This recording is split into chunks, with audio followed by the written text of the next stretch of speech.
high school buddy Tyler bought this car. He had one in high school, sold it when he went away to college. College turned into young career, married his beautiful wife, started a family, bought a house, so on and so forth. And then 15 years later, he found himself wanting another one and finally in a position to do it. And this is what we ended up with.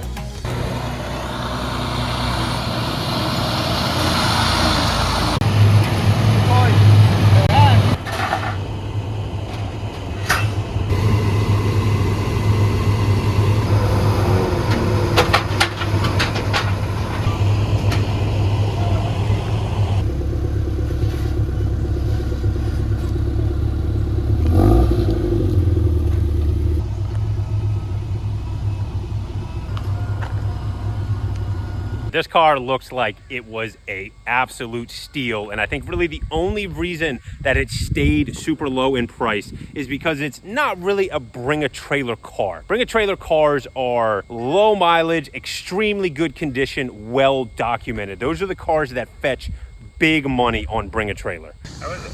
He knew that it had paint issues, and the mileage reflects it. The body looks straight. Like, I can't find anything significant to be of worry. When you say paint issues, you just mean like all the rock chips? Yeah, like rock chips, and it's got a little bit of paint peel, but... Respray the front end. Yeah, I told him. I said, dude, it looks like it was just one of those cars that was really well taken care of, but somebody used it as a commuter and just drove it. You know, the car is 30 years old at this point.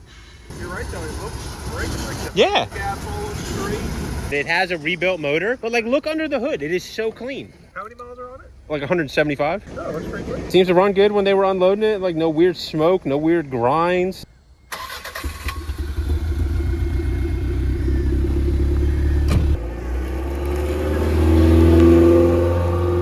Tyler was looking for a deal. He was looking for a car that would be a great driver. He didn't want a perfect condition one, but he did have a budget to work with on it. We were paying attention to cars that were 15 to 20 grand, which seemed to be the real sweet spot for these cars. He was watching this car and honestly wasn't too optimistic on it because the few little issues that the car has, he wasn't willing to pay for, but if it went cheap enough, it was the perfect deal, and that's literally what it turned into. We were both shocked when it bid what it bid, which was $7,200. There is not another one of these on Bring a Trailer that has gone for under 10 grand.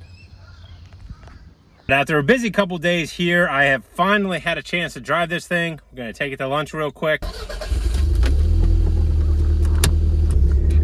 So the clutch grabs right on the floor. Super low engagement. Alignment seems a little bit off. I'm steering about 10 degrees to the right and it's going straight. Brakes feel fine. It's comfortable, I'll give it that. I have more space in this thing than I think in my mom's NSX.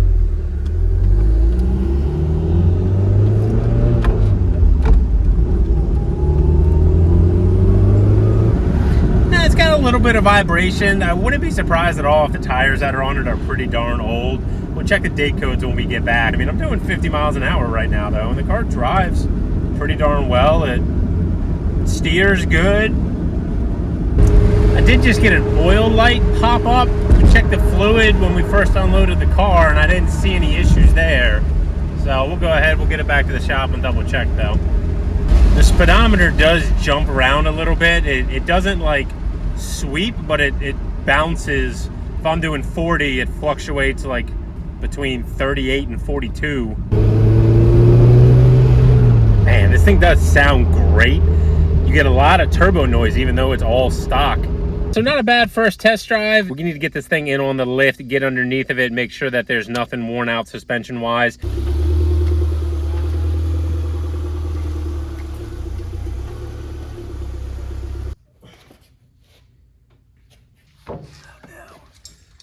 Uh-oh. I need you. Fender lift. Nope, got it, never mind. As soon as I put the shit down, though. You're welcome.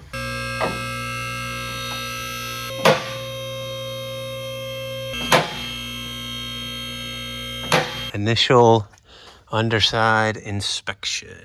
So it does have some heat wrap on there, but that looks like factory. Block is pretty darn clean. Feels good.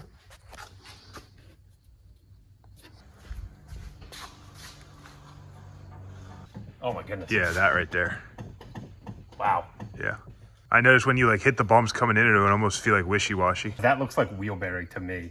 I know that normally this way is like tie rod end could be also. I can see the brake rotor moving with it. I think that's wheel bearing. It also sounds like a click, like almost like the steering rack. Okay. Might have a little bit of play in it. No, see, I see what you're saying. Where is... You can hear that further towards the middle of the car. Yeah. I mean, you hear that? Yeah. Yeah. I think it needs inners and outers. Inners and outers and maybe front wheel bearings here. Yeah. That one feels a tad bit better than that side, but I wonder if it needs bushings for the rack itself. Could. They don't look bad. The one I can see right there doesn't look awful. Struts themselves look a little bit. That one, like the top of it, just the top of it looks like that seal is. Oh my gosh, yeah. Falling all apart on it. Yeah. So probably be easiest to go on and like see how much like a set of Bilstein coilovers is for it. Well, so I talked to Tyler already after the initial drive, and I told him, I said, let me get on the lift, man. But I said, I think we need to do some suspension upgrades. Yeah. And because it has the new motor in it and everything, I think that's the route to go, where if you square away the suspension and make it look good, you know what I mean? Make it drive good, look good, and then just enjoy it for a little bit until maybe he wants a little bit more power out of it. Yeah. Oh my goodness, look at the, I mean, that's just like the shield or whatever, but like, I mean, it looks like, it looks like 170,000 mile, you know, parts. Yeah. But I have a loose lug nut. No, that sounds pretty shitty. Is it rusty? No, it's actually, really? that is, I'm looking at suspension stuff. It's really not rusty. And yeah, we didn't even... Well, if it's all stuff you can fix and it's not rusty, then who cares? The body's solid, that's a good buy. Up behind the bumper here looks good. The tow hooks right here look good. Yeah, everything in the wheel well looks pretty darn good. Like he said, there's nothing in the rockers. I don't see anything in the floorboard. Pinch welds look good. I mean, I don't think you can argue with the price that this was purchased for the condition that it's in, where if we can basically get away with doing wheel bearings, inner and outer tie rods on the front on both sides. Probably put $2,500 in. I think it'll drive a lot better. All right, I don't remember where the dipstick is. It's been a little bit since we messed with this.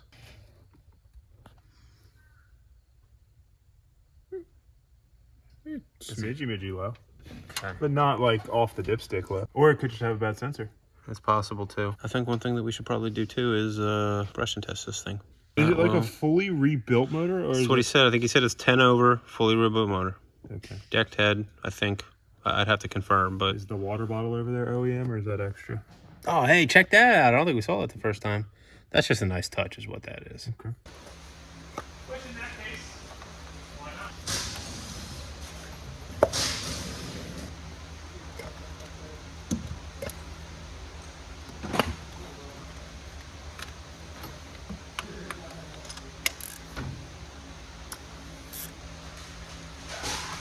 Ooh. Go ahead and change those while we're in here.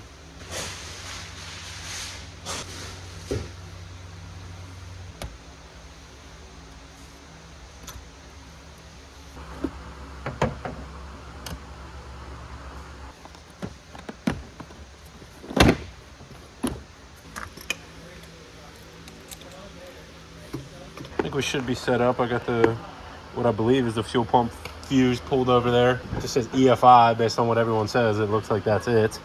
And I've got the distributor unhooked, which is kind of weird. I've never had a car that doesn't just have coil packs, so. Yeah, no battery. Really? So, I mean, it has been sitting for a while. I guess the battery's in the front. Oh, you know what? Never mind. It's actually mounted. I thought it was just wedged. Oh my goodness, look at how much easier that is when it actually does what it's supposed to do.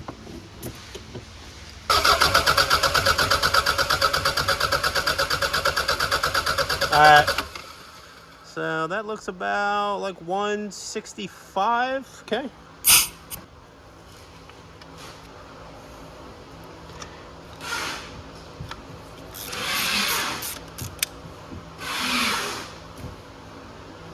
Oh yeah, she burned up.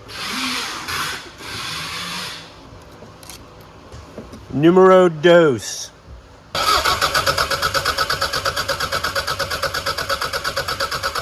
Okay. Looks like the same exact number. cylinder trace.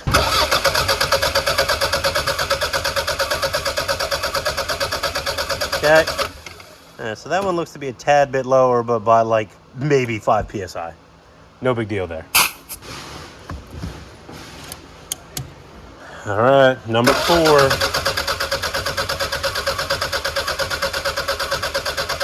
right.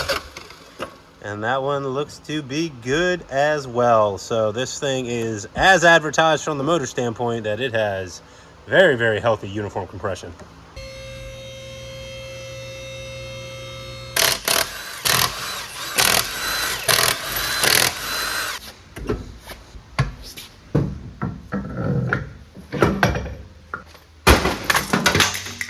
That's cool.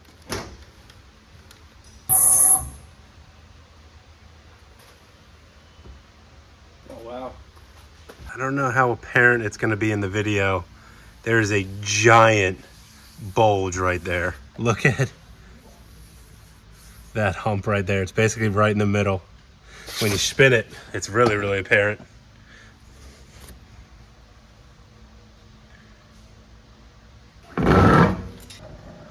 (2014). So again, we knew that these were a little bit older. They just looked to be in good shape with no dry rotting or anything like that. So we were going to kind of let it roll, but obviously seeing that is not going to be the case.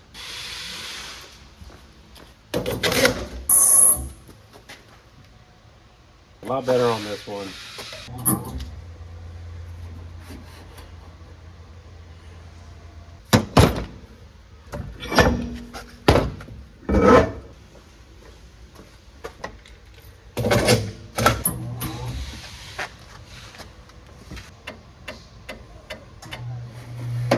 Not the worst. We have one bad tire. There are 2 rims that aren't perfectly straight, but probably look to be usable. So I'm going to look into tire options for this thing. Tyler and I were talking about maybe putting a set of wheels on it since we are lowering it. I'll kind of dive back into that, see what's available. It looks like there's still supply chain type issues going on right now where some of the normal stuff that you'd be able to get off the shelf pretty easily just isn't around. We do have these beauties that just came off of a supercharged S2000. Might be kind of fun to test fit them and then send Tyler a picture and see his reaction.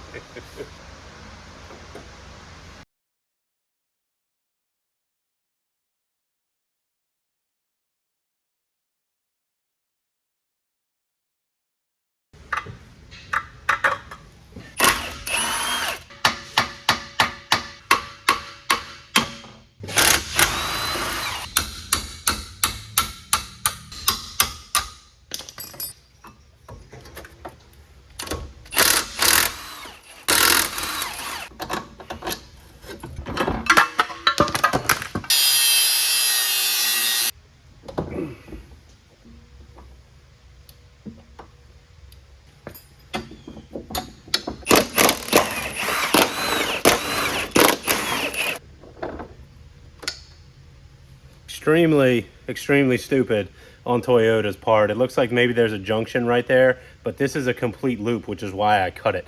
I've never seen a manufacturer do that where there's not a little slit to pull it out. I'm not trying to leak brake fluid all over the place and have to go through and bleed these brakes. So unless that junction, when it releases, it seals both ends, that just seems like a really, really weird way to do this.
That is a wrap for the coilover install portion of the video here. We just got to throw out these old worn out struts and springs and then go ahead and take care of the front wheel bearings and the tie rods, and we will be good to go to take this thing for another spin.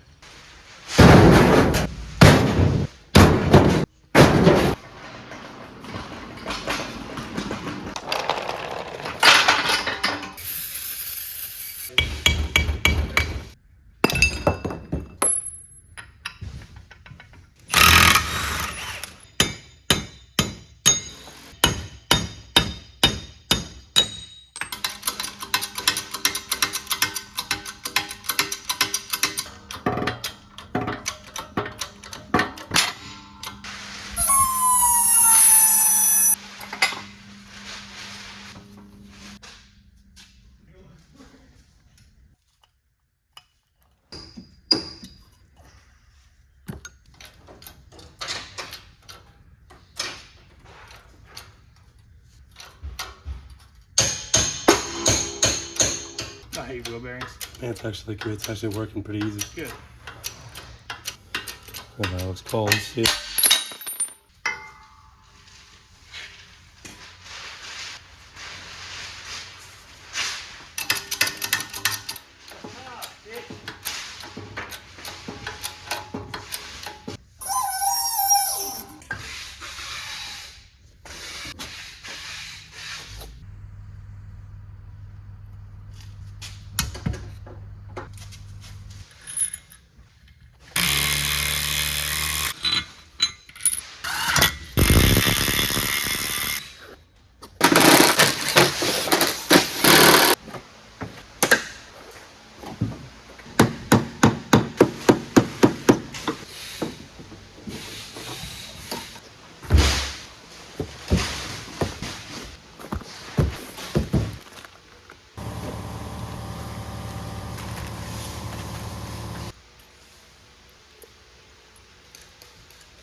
Our alignment isn't for a couple days here, but I cannot resist taking this thing for a quick little spin.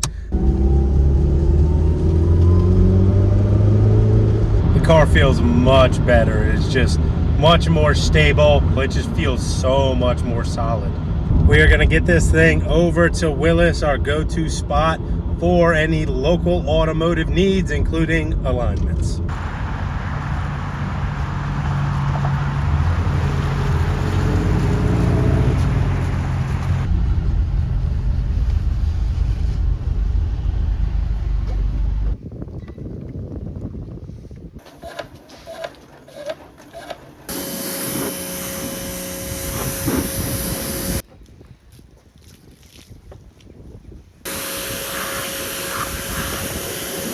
The alignment on the car came out great. I went ahead and drove the car home last night, gave it a little bit of a road test, ripped on it a little bit. The car pulls great. It definitely needs a bigger turbo. It just dies out going to the top end of the RPM range. But the car is a lot of fun to drive. This is by far the lowest feeling car that I've ever driven. With as short as the hood is and as low to the ground, it literally feels like you're just looking at the road. The only thing left to do is get it back to Tyler, get his reaction. Luckily, I found an awesome spot for us to meet this weekend so he can take delivery of this thing. Have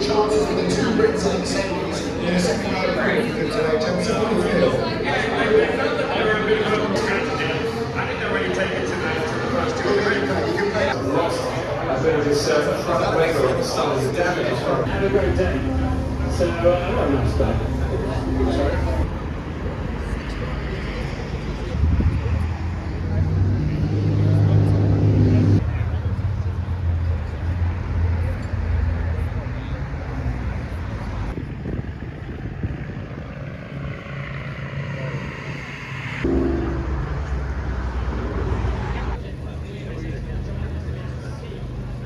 McLaren of Philadelphia, supercars on Sunday, and there just so happens to be an F1 race and a Phillies game that could be a National League Championship clinching game. Needless to say, there's a lot of energy and a lot of excitement. I'm hoping to see a lot of the same from Tyler. We're parked in one of the side lots over here. He should be here any minute.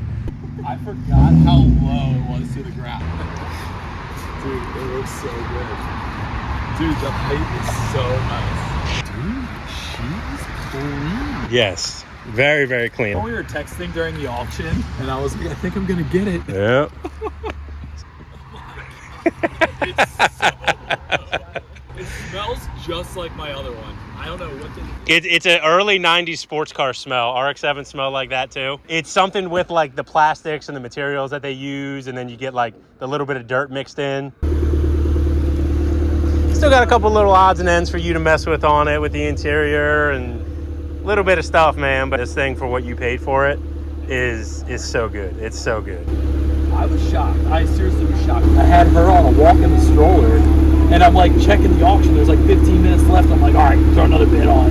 So I kept throwing bids on while I was taking her on a walk, and then she was like screaming and freaking out. And I was like right at the house, and there was like 2 minutes left. And I was like, you know what? I can't do this right now. I gotta get her diaper changed, all the nonsense. And then all of a sudden my phone just started blowing up, like the brake trailer alerts and everything started coming through. I was like, oh my god, I want a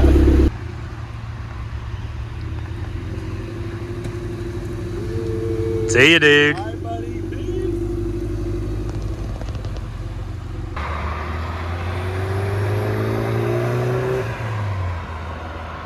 Super excited for Tyler to fall in love with the MR2 all over again. And who knows, maybe it'll be back on the channel here in the relatively near future for some mods. Excellent event up here at McLaren of Philadelphia. This is my first event coming up here, and it's an awesome layout with all the TVs and everything, great hospitality, and the food truck. That barbecue is probably the best barbecue I've ever had. And we were just down in Mississippi and had some phenomenal barbecue. So shout out to them also. But that's going to do it. Plenty of other stuff in the works. Make sure you subscribe to all the Scrap Life channels, and we will see you in the next video.